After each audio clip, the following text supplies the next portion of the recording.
եւ քանի որ ավելի շատ դա դրսեւորվում է կարծես Քոչարյանի եւ ձեր առաջնորդած ուժի անդամների միջեւ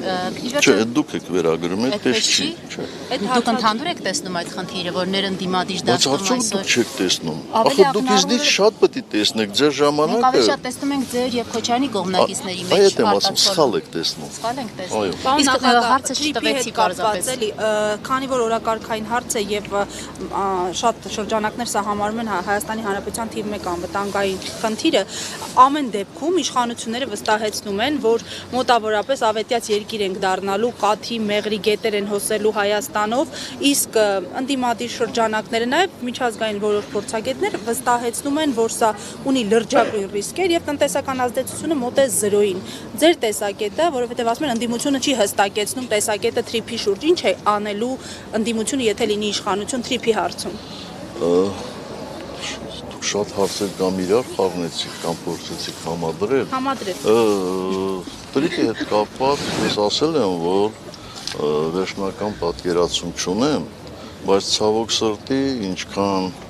որոշակի նյուանսներ կամ մանրամասներ են բացահայտվում, այնքան իմ ներսում ներքին տագնապ ավելանում է մեղրի հետ կապված։ Այո, տրիպը որտեղով է գնում, հենց տեղով է գնում։ Հիմա պետք է ասեք, այդ ինչ տագնապ է։ Ես կասեմ հետևյալը, որ արդեն թվեր հնչեցին, որ այդ ճանապարհը պետք է 500 մետր լայնություն ունենա, կամ այդ ծրագիրը պետք է ունենա։ Իսկ հաշվի առնելով Հայաստանի կառավարիչների գործելավոճը, կարող է 5 կիլոմետր լինի, կարող է 10 կիլոմետր լինի, բա տագնապ չառաջանա։ Բա հաջորդը այն է,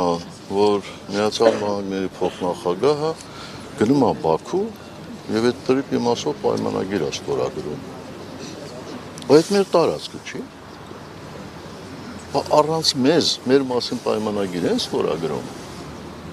Այս բոլոր հարցերը ինձ շատ անհանգստացնում են։ Ինչ կանի օրինակ